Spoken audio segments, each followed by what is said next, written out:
tapes. Before we get to the techniques, we're going to have a review of the same principles that we had on tape 1. Thank you.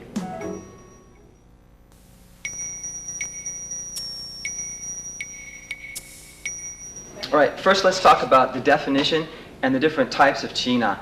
Qin means to lock, so it's referring to locking the opponent's joints up for various holds and leverages. Na means to seize. Na refers to grabbing someone on pressure points or blood vessels, or choking. It also refers to striking vital areas of the body. So the art principally involves strikes to vital areas, locking up the bones, and then subsequent follow-ups like throwing.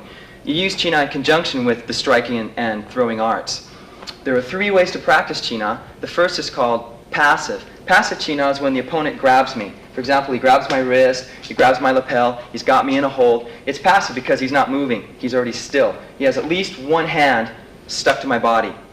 All right. The next level is active Qina. Active Qina is when we start at a distance and my opponent attacks me, and I try to go straight into my technique. It's a little bit more difficult.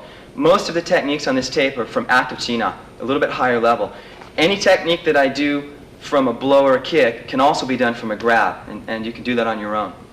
The third type of practice is with weapons, and that's beyond the scope of this tape. We're not going to do that. Some advantages of Qina are Qina is used at close range. Most fights, unless you knock the person out immediately, get into the grappling range. So it's the last chance you're going to have to take your opponent before you end up falling on the ground and wrestling.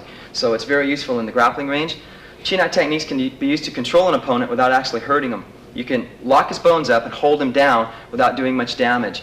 On the other hand, if you want to apply more pain or damage to the opponent, they can be quite devastating. You can destroy joints, you can hold them immobile while you strike them, so it can go either way.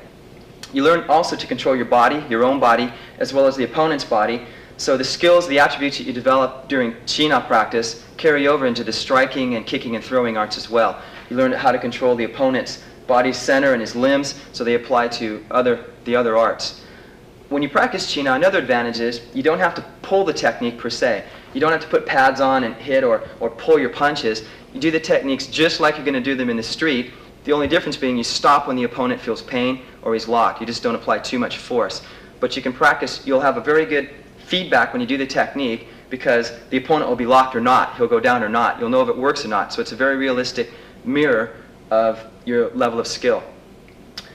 Qina also is not based on using brute force. You don't have to be big and strong to do the techniques.